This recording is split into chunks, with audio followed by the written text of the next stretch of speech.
ಮಧ್ಯೆ ಜಿಲ್ಲಾದ್ಯಂತ ಎಎನ್ಪಿಆರ್ ಕ್ಯಾಮೆರಾ ಅಳವಡಿಕೆ ಎಸ್ಪಿ ರಾಮರಾಜನ್. ಚಿಕ್ಕೋಡಿ ಜಿಲ್ಲಾದ್ಯಂತ ಕಳ್ಳತನ ಪ್ರಕರಣಗಳಿಗೆ ಬ್ರೇಕ್ ಹಾಕುವ ನಿಟ್ಟಿನಲ್ಲಿ ಹಾಗೂ ಅಪರಾಧ ಕೃತ್ಯಗಳ ಮೇಲೆ ನಿಗಾ ಇಡಲು ಅತ್ಯಾಧುನಿಕ ಎಎನ್ಪಿಆರ್ ಕ್ಯಾಮೆರಾಗಳನ್ನು ಅಳವಡಿಸಲಾಗುತ್ತಿದೆ ಎಂದು ಜಿಲ್ಲಾ ಪೊಲೀಸ್ ವರಿಷ್ಠಾಧಿಕಾರಿ ರಾಮರಾಜನ್ ತಿಳಿಸಿದರು. ಚಿಕ್ಕೋಡಿ ಪ್ರವಾಸಿ ಮಂದಿರದಲ್ಲಿ ಮಾಧ್ಯಮಗಳ ಜೊತೆ ಮಾತನಾಡಿದ ಅವರು, ಜಿಲ್ಲೆಯ ಕಾನೂನು ಸುವ್ಯವಸ್ಥೆ ಮತ್ತು ಸಾರ್ವಜನಿಕರ ರಕ್ಷಣೆಗಾಗಿ ಪೊಲೀಸ್ ಇಲಾಖೆ ಕೈಗೊಂಡಿರುವ ಹಲವು ಮಹತ್ವದ ಕ್ರಮಗಳ ಕುರಿತು ಮಾಹಿತಿಯನ್ನು ಹಂಚಿಕೊಂಡರು. ಜಿಲ್ಲೆಯ ಪ್ರಮುಖ ರಸ್ತೆ ಹಾಗೂ ಆಯಕಟ್ಟಿನ ಸ್ಥಳಗಳಲ್ಲಿ ಅಳವಡಿಸಲಾಗುತ್ತಿರುವ ಎಎನ್ಪಿಆರ್ ಕ್ಯಾಮೆರಾಗಳು ಸಂಚರಿಸುವ ವಾಹನಗಳ ನಂಬರ್ ಪ್ಲೇಟ್ಗಳನ್ನು ಸ್ವಯಂ ಚಾಲಿತವಾಗಿ ಕ್ಯಾಪ್ಚರ್ ಮಾಡಲಿವೆ. ಇದರಿಂದಾಗಿ ಯಾವುದೇ ಅಪರಾಧ ಕೃತ್ಯ ನಡೆಸಿ ಪರಾರಿಯಾಗುವ ವಾಹನಗಳನ್ನು ಸುಲಭವಾಗಿ ಪತ್ತೆ ಹಚ್ಚಲು ಸಾಧ್ಯವಾಗುತ್ತದೆ ಎಂದು ಎಸ್ಪಿ ವಿವರಿಸಿದರು. ಗಡಿ ಭಾಗದಲ್ಲಿ ಅಪರಾಧಿಗಳ ಓಡಾಟ ಹೆಚ್ಚಾಗದಂತೆ ತಡೆಯಲು ಪೊಲೀಸ್ ಅಧಿಕಾರಿಗಳು ನಿರಂತರ ನಿಗಾ ವಹಿಸಲಿದ್ದಾರೆ. ಗಡಿ ಭಾಗದ ಸೂಕ್ಷ್ಮ ಪ್ರದೇಶಗಳಲ್ಲೂ ಸಹ ಶೀಘ್ರದಲ್ಲೇ ಸಿಸಿಟಿವಿ ಹಾಗೂ ಅತ್ಯಾಧುನಿಕ ಕ್ಯಾಮೆರಾಗಳನ್ನು ಅಳವಡಿಸಿ ಕಣ್ಗಾವಲು ಬಿಗಿಗೊಳಿಸಲಾಗುವುದು ಎಂದು ಅವರು ಹೇಳಿದರು. ಜಿಲ್ಲೆಯಲ್ಲಿ ಸಾರ್ವಜನಿಕರನ್ನು ಪೀಡಿಸುತ್ತಿರುವ ಮೀಟರ್ ಬಡ್ಡಿ ದಂಧೆಯ ವಿರುದ್ಧ ಕಠಿಣ ಎಚ್ಚರಿಕೆ ನೀಡಿದ ಎಸ್ಪಿ ರಾಮರಾಜನ್, ಮೀಟರ್ ಬಡ್ಡಿ ದಂಧೆಯಿಂದ ತೊಂದರೆಗೊಳಗಾದ ಸಾರ್ವಜನಿಕರು ಯಾವುದೇ ಭಯವಿಲ್ಲದೆ ಮುಂದೆ ಬಂದು ದೂರು ದಾಖಲಿಸಬೇಕು. ದೂರು ಬಂದ ತಕ್ಷಣವೇ ಅಂತಹ ದಂಧೆಕೋರರ ಮೇಲೆ ಕಟ್ಟುನಿಟ್ಟಿನ ಕಾನೂನು ಕ್ರಮ ಜರುಗಿಸಲಾಗುವುದು ಎಂದು ಭರವಸೆ ನೀಡಿದರು. ಕಡಿಮೆ ಅವಧಿಯಲ್ಲಿ ಹಣವನ್ನು ದುಪ್ಪಟ್ಟು ಮಾಡಿಕೊಡುವುದಾಗಿ ಸಾರ್ವಜನಿಕರಿಗೆ ಆಮಿಷ ಒಡ್ಡುವ ಜಾಲಗಳ ಬಗ್ಗೆ ಪೊಲೀಸ್ ಇಲಾಖೆ ತೀವ್ರ ನಿಗಾ ಇಟ್ಟಿದೆ. ಇಂತಹ ವಂಚಕರ ಬಗ್ಗೆ ಸಾರ್ವಜನಿಕರಿಂದ ಮಾಹಿತಿ ಬಂದ ತಕ್ಷಣವೇ ಸೂಕ್ತ ತನಿಖೆ ನಡೆಸಿ ಕಠಿಣ ಕ್ರಮ ಕೈಗೊಳ್ಳಲಾಗುವುದು ಎಂದು ಎಚ್ಚರಿಸಿದರು. ಚಿಕ್ಕೋಡಿ ಹಾಗೂ ನಿಪ್ಪಾಣಿ ನಗರದಲ್ಲಿ ದಿನೇ ದಿನೇ ಹೆಚ್ಚುತ್ತಿರುವ ವಾಹನ ದಟ್ಟಣೆಯನ್ನು ನಿಯಂತ್ರಿಸುವ ನಿಟ್ಟಿನಲ್ಲಿ ಪ್ರಮುಖ ವೃತ್ತಗಳಲ್ಲಿ ಟ್ರಾಫಿಕ್ ಸಿಗ್ನಲ್ ಅಳವಡಿಸುವ ಮೂಲಕ ಈ ಕುರಿತು ಇಲಾಖೆ ಸೂಕ್ತ ಪರಿಶೀಲನೆ ನಡೆಸುತ್ತಿದ್ದು, ಶೀಘ್ರದಲ್ಲೇ ಈ ನಿಟ್ಟಿನಲ್ಲಿ ಕ್ರಮ ಕೈಗೊಳ್ಳಲಾಗುವುದು ಎಂದು ಎಸ್ಪಿ ರಾಮರಾಜನ್ ಹೇಳಿದರು. ತಡೆಗಟ್ಟುವುದಕ್ಕೆ ಮತ್ತು ಪತ್ತೆ ಮಾಡೋದಕ್ಕೆ ಕ್ಯಾಮರಾಸ್ ಕೂಡ ನಾವು ಜಾಸ್ತಿ ಮಾಡ್ತಾ ಇದ್ದೀವಿ. ಸೊ ಜಿಲ್ಲೆ ಪೂರ್ತಿ ಸುಮಾರು ಒಂದು 50 ಕಡೆ 100 ಕಡೆ ಕ್ಯಾಮರಾ ಎಎನ್ಪಿಆರ್ ಕ್ಯಾಮರಾಸ್ ಅಂದರೆ ಹೇಳ್ತೀವಿ. ಆಟೋಮೆಟಿಕ್ಲಿ ನಂಬರ್ ಪ್ಲೇಟನ್ನು ಕ್ಯಾಪ್ಚರ್ ಮಾಡ್ತದೆ. 100 ಲೊಕೇಶನ್ಗಳಲ್ಲಿ ಇಂಥ ಕ್ಯಾಮರಾವನ್ನು ಹಾಕ್ತೀವಿ. ಮತ್ತು ಅದಲ್ಲದೆ ಸೊ ನಾರ್ಮಲ್ ಸರ್ವೈಲೆನ್ಸ್ ಕ್ಯಾಮರಾ ಅದು ಒಂದು 100 ಲೊಕೇಶನ್ಗಳಲ್ಲಿ ಕೂಡ ನಾವು ಹಾಕ್ತಾ ಇದ್ವಿ ಈಗ ಇತ್ತೀಚೆಗೆ. ಸರ್, ಗಡಿ ಭಾಗದಲ್ಲಿ ಸಾಕಷ್ಟು ಅಪರಾಧಗಳು ಮಹಾರಾಷ್ಟ್ರ, ಕರ್ನಾಟಕ ಈ ಕಡೆ ಆರೋಪಿಗಳು ಆ ಕಡೆ ಹೋಗ್ತಾರೆ, ಅದಕ್ಕೆ ಏನು ವಿಶೇಷ ಏನು? ಸೊ ಕೋಆರ್ಡಿನೇಷನ್ ಮೀಟಿಂಗ್ ಪೀರಿಯಾಡಿಕ್ಲಿ ಇಲ್ಲಿ ಲೋಕಲ್ ಆಫೀಸರ್ಸ್ ಮಾಡ್ತಾನೆ ಇರ್ತಾರೆ. ಸೊ ಗಡಿಪಾಗಗಳೇ ಅಲ್ಲಿ ನಾನು ಹೇಳಿದ್ದೇನಲ್ಲ, ಗಡಿಪಾಗಗಳಲ್ಲಿ ಈವನ್ ಇಂಟೀರಿಯರ್ ರೋಡ್ಸಲ್ಲಿ ಈಗ ಬೋರ್ಗಾನ್ ರೋಡ್ ಥರ ಇರಲಿ, ಪ್ರತಿಯೊಂದು ಮಹಾರಾಷ್ಟ್ರಗೆ ಹೋಗುವ ಸಣ್ಣ ಪುಟ್ಟ ರೋಡಲ್ಲಿ ಕೂಡ ಈಗ ಡಿಸ್ಕಷನ್ ಕೂಡ ನಾವು ಮಾಡಿದ್ದೀವಿ.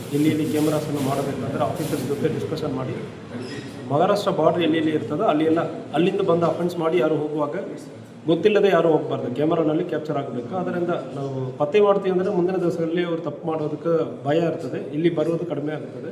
ಆ ಉದ್ದೇಶದಲ್ಲಿ ಸರ್ವೈಲೆನ್ಸನ್ನು ಇನ್ನೂ ನಾವು ಜಾಸ್ತಿ ಮಾಡ್ತಾ ಇದ್ದೀವಿ. ಸರ್, ಮೀಟರ್ ಬಡ್ಡಿ ಬಹಳಷ್ಟು ಪ್ರಕಾರಗಳು ಇದೆ ಸರ್, ಅದ್ರ ಬಗ್ಗೆ ಏನು ವಿಶೇಷ?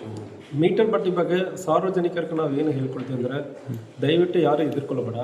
ಯಾರು ನಿಮಗೆ ತೊಂದರೆ ಕೊಡ್ತಾರೆ ಅಂದರೆ ನೀವು ಬಂದು ನೀವು ಕಂಪ್ಲೇಂಟ್ ಕೊಡ್ತೀರಂದರೆ 100% ನಾವು ತೊಗೊಂಡು ಕೇಸನ್ನು ದಾಖಲು ಮಾಡ್ತೀವಿ. ಒಂದು ವೇಳೆ ನಿಮ್ಮ ಜಮೀನನ್ನು ಬರೆದು ತೊಂದರೆ ಮಾಡ್ತಾ ಇದ್ದಾರೆ ನನ್ನ ಎಕ್ಸಾರ್ಬಿಟೆಂಟ್ ಇಂಟ್ರೆಸ್ಟ್ ರೇಟ್ ಕಾಯ್ದೆ ಅಡಿಯಲ್ಲಿ ಆ ರಿಜಿಸ್ಟ್ರೇಷನನ್ನು ಕ್ಯಾನ್ಸಲ್ ಮಾಡೋದಕ್ಕೂ ಕೂಡ ಅವಕಾಶ ಇರ್ತದೆ. ದಯವಿಟ್ಟು ನೀವು ಮುಂದೆ ಬರಬೇಕು, ಸಾರ್ವಜನಿಕರು ಮುಂದೆ ಬನ್ನಿ, ಯಾವುದೇ ಯಾರಿಗೆ ಹೆದರಿಕೆ ಬೇಡ, ನಾವು ನಿಮ್ಮ ಜೊತೆಗಿದ್ದೀವಿ. ಮೀಟರ್ ಬಡ್ಡಿ ಯಾರು ಅಂತಾಗ ಮಾಡ್ತಾರಂದರೆ ಅದಕ್ಕೆ ಅವಕಾಶ ಕೊಡಬೇಡ, ನೀವು ಪೊಲೀಸಲ್ಲಿ ಕಂಪ್ಲೇಂಟ್ ಕೊಡಿ, ನಾವು ಕ್ರಮ ಕೈಗೊಳ್ತೀವಿ. ಸರ್, ವಿಶೇಷವಾಗಿ ಯುವಕರು ಸೈಬರ್ ಕ್ರೈಮ್ ಹನಿಟಿ ಅಂತ ಭಾಳಷ್ಟು ಪ್ರಕರಣ ಆಗ್ತಾಯಿದೆ ಸೋಷಿಯಲ್ ಮೀಡಿಯಾ ಮುಖಾಂತರ, ಅದ್ರ ಬಗ್ಗೆ ಏನು ಹೇಳ್ತೀರಿ ಸರ್ ಯುವಕರಿಗೆ? ಸೊ ಸೈಬರ್ ಕ್ರೈಮಲ್ಲಿ ಇತ್ತೀಚೆಗೆ ಇನ್ವೆಸ್ಟ್ಮೆಂಟ್ ಫ್ರಾಡ್ ಅಂದರೆ ಭಾಳಷ್ಟು ನಡೀತಾ ಇದೆ. ಸೊ 1 ಲಕ್ಷ ಕೊಡ್ತೀರಂದ್ರೆ 1 ವರ್ಷದಲ್ಲಿ ಅದು 2 ಲಕ್ಷ ಆಗ್ತದೆ ಅಂದರೆ ಡಬ್ಲಿಂಗ್ ಅಂದರೆ ಹೇಳ್ತಾ ಇದ್ದಾರೆ. ಯಾವುದೇ ಇಂತಾಗ ಶೇರ್ ಮಾರ್ಕೆಟಲ್ಲಿ, ಯಾವುದೇ ಇಂಟರ್ನ್ಯಾಷನಲ್ ಶೇರ್ ಮಾರ್ಕೆಟಲ್ಲಿ ಇರಲಿ, ಸೊ ಅಶ್ಯೂರ್ಡ್ ಆಗಿ ನೀವು 1 ಲಕ್ಷ ಕೊಡ್ತೀರಂದ್ರೆ ಇನ್ನೊಂದು ಲಕ್ಷ ಕೊಡ್ತೀವಿ ಅಂದರೆ ಹೇಳೋದಕ್ಕೆ ಯಾರಿಗೂ ಅಂತಾಗ ಮಾಡೋದಕ್ಕೂ ಸಾಧ್ಯ ಇಲ್ಲ. ಸೊ ಅದರಿಂದ ಸಾರ್ವಜನಿಕರಿಗೆ ನಾವು ಏನು ಹೇಳ್ಕೊಳ್ತೀವಿ ಅಂದರೆ, ದಯವಿಟ್ಟು ಇಂತಾಗ ಯಾರೇ ನಿಮ್ಮ ಕಡೆ ಹಣ ವಸೂಲಿ ಮಾಡ್ತಾರಂದರೆ ನಿಮಗೆ ಮಾಹಿತಿ ಇದೆ ಅಂದರೆ ಪೊಲೀಸ್ ಕಡೆ ತಿಳಿಸಿ. ಅಂತಾಗ ಕೊಟ್ಟಿದ್ದೀರಂದರೆ ತಕ್ಷಣ FIR ಮಾಡಿ 100% ಅಂತಾಗ 1 ಲಕ್ಷಕ್ಕೆ ವರ್ಷಕ್ಕೆ 1 ಲಕ್ಷ ನಿಮಗೆ ಸಂಪಾದನೆ ಮಾಡಿ ಅವ್ರು ಕೊಡೋದಕ್ಕೆ ಸಾಧ್ಯನೇ ಇಲ್ಲ. ಅಂತಾಗ ಅವ್ರು ಸಂಪಾದನೆ ಮಾಡೋರು ಅವರ ರಿಲೇಟಿವ್, ಅವ್ರ ಸಂಬಂಧಿಕರ ಕಡೆ ಮಾಡಿಕೊಡಬಾರ್ದಲ್ಲ, ಅವ್ರು ಯಾಕೆ ನಿಮ್ಮ ಕಡೆ ಬರ್ತಾ ಇದ್ದಾರೆ? ಸೊ ಇನಿಷಿಯಲಿ ಒಂದು 4 ತಿಂಗಳಿಗೆ 5 ತಿಂಗಳಿಗೆ ಕೊಡ್ತಾರೆ. ನೀವು 1 ಲಕ್ಷ ಕೊಡಿ, ತಿಂಗಳಿಗೆ ಒಂದು 6,000 8,000 ಕೊಡ್ತೀವಿ ಅಂದರೆ ಹೇಳ್ತಾರೆ. ಸೊ 6 ತಿಂಗಳಲ್ಲಿ ಇವರು 7 ತಿಂಗಳಲ್ಲಿ ನೀವು ಕೊಟ್ಟಿರೋ ಹಣದಲ್ಲಿ ಒಂದು 50,000 ಕೊಡ್ತಾರೆ. ಅದನ್ನು ನಿಮ್ಮ ರಿಲೇಟಿವ್ಗೆ ನೀವು ಹೋಗಿ ಹೇಳಿ ಅಂತ ಹೇಳ್ತಾರೆ. ಇದೇ ಥರ ಒಂದು 100 ಜನ ಕಡೆ ತೊಗೊಂಡಾದ್ಮೇಲೆ ಊರು ಬಿಟ್ಟು ಹೋಗ್ತಾರೆ. ಸೊ ಇದು ನಡೀತಾ ಇದೆ. ಅದಕ್ಕೆ ಯಾವುದಕ್ಕೆ ಅವಕಾಶ ಕೊಡಬೇಡ. ಇಂತಾಗ ನಿಮಗೆ ಯಾವುದೇ ರಿಟರ್ನ್ಸ್ ಸಿಗೋದು ಸಾಧ್ಯನೇ ಇಲ್ಲ. ಸರಿ, ಆ್ಯಪ್ ಮುಖಾಂತರ ಕಂಪ್ಲೀಟ್ ಮಾಡ್ಬೇಕಂತ ಹೇಳ್ತಿರ್ತಾವೆ, ಯಾವುದೋ ಹೆಸರು ಇದು ಮಾಡಲ್ಲ ಅಂತ. ಬಹಳಷ್ಟು ಫೇಕ್ ಕಾಲ್ಸ್ ಬರ್ತಾವೆ ಸರ್. ಪೊಲೀಸರು ಅಲ್ಲಿ ಹೋದ ನಂತರ ಅದು ಕಾಲ್ ಆಗ್ತಾಯಿಲ್ಲ ಅಥವಾ ಫೇಕ್ ಇರುತ್ತೆ, ಅದು ಹೇಗೆ ವೆರಿಫೈ ಮಾಡ್ತೀರಾ ಸರ್? ಇಲ್ಲ, ನಾವು ಫಸ್ಟು ಈಗ ನಮಗೆ ಮಾಹಿತಿ ಬಂದ ತಕ್ಷಣ ಮಾಹಿತಿಯಲ್ಲಿ ಇರೋದೆಲ್ಲ ನಿಜ ಅಂದರೆ ನಾವು ಅಂದ್ಕೊಳ್ಳಲ್ಲ. KSPF ಅಲ್ಲಿ ನೀವು ಮಾಹಿತಿ ಕೊಡಿ, ನಾವು ಕ್ರಮ ಕೈಗೊಳ್ತೀವಿ ಅಂದರೆ ಹೇಳ್ತೀವಲ್ಲ, ಜನ ಮಾಹಿತಿ ಕೊಡ್ತಾರೆ. ಕೆಲವೊಬ್ಬರ ಉದ್ದೇಶಪರವಾಗಿ ಅವ್ರಿಗೆ ಆಗದೇ ಇರೋರ ಮೇಲ್ಗಡೆ ಕಂಪ್ಲೇಂಟ್ ಕೊಟ್ಟಿರ್ತಾರೆ. ಅದೆಲ್ಲ ನಾವು ಹೇಳ್ತೀವಿ, ಇಂಥಾಗ ಇರ್ತಂದ್ರೆ ಅದು ನಾವು ಕ್ಲೋಸ್ ಮಾಡ್ತೀವಿ. ನಮಗೆ ಉದಾಹರಣೆಗೆ ಕೆಲವೊಂದು ಕಡೆ ರಿಪೀಟೆಡ್ ಆಗಿ ಮಾಡ್ತಾರೆ. ಹೋಗಿ ವೆರಿಫೈ ಮಾಡೋ ಸಂದರ್ಭದಲ್ಲಿ ನಮಗೆ ಗೊತ್ತಾಗಿದೆ, ನಾವು ಅಲ್ಲಿನೇ ಕ್ಲೋಸ್ ಮಾಡ್ತೀವಿ. ಜಸ್ಟ್ ವಿಲ್ ಗೋ ಅಂಡ್ ಏನು ನಡೀತಾ ಇದೆ ಅವ್ರು ಹೇಳೋದು ನಿಜನಾ ಇಲ್ವ ಅಂದರೆ ವೆರಿಫೈ ಮಾಡ್ತೀವಿ. ತಕ್ಷಣ ಮಾಹಿತಿ ಕೊಟ್ಟ ನಂತರನೇ FIR ಮಾಡಲ್ಲ. ವೆರಿಫೈ ಮಾಡಿ ನಿಜವಾ ಸುಳ್ಳು ಅಂದರೆ ಫಸ್ಟ್ ಚೆಕ್ ಮಾಡ್ತೀವಿ. ಸೊ ಕೆಲವೊಬ್ಬರು ಇದನ್ನು ಮಿಸ್ಯೂಸ್ ಮಾಡೋದಕ್ಕೆ ಪ್ರಯತ್ನ ಮಾಡ್ತಾರೆ, ಬಟ್ ಅಂತಾಗೆಲ್ಲ ಯಾರಿಗೂ ಅವಕಾಶ ಕೊಡಲ್ಲ. ಚಿಕ್ಕೋಡಿ ಸಬ್ ಡಿವಿಷನ್ ಇದೆ ಸರ್, ಮೊದಲು ಸಬ್ಜೆಲಿ ಇತ್ತು. ಅಂದರೆ ಆ್ಯಕ್ಚುಲಿ ಇದು ಕ್ಯಾಬಿನೆಟ್ ಸರ್ಕಾರ ಮಟ್ಟದಲ್ಲಿ ಇರೋ ಸಮಸ್ಯೆ. ಈಗ ಸಬ್ಜೆಲಿ ಇಲ್ಲ ಸರ್ ಭಾಳಷ್ಟು ವರ್ಷದಿಂದ. ಹೀಗಾಗಿ ಸಿಬ್ಬಂದಿಗಳಿಗೆ ಆರೋಪಿಗಳನ್ನ ಇದು ಮಾಡಲಿಕ್ಕೆ ಭಾಳಷ್ಟು ಚಾಲೆಂಜಸ್ ಇದೆ. ತಾವು ಏನು ಇದು ಮಾಡ್ತೀರಾ ಸರ್? ಇಲ್ಲ, ಅದು ನಮ್ಮ ಮಟ್ಟದಲ್ಲಿ ಆಗೋದಿಲ್ಲ.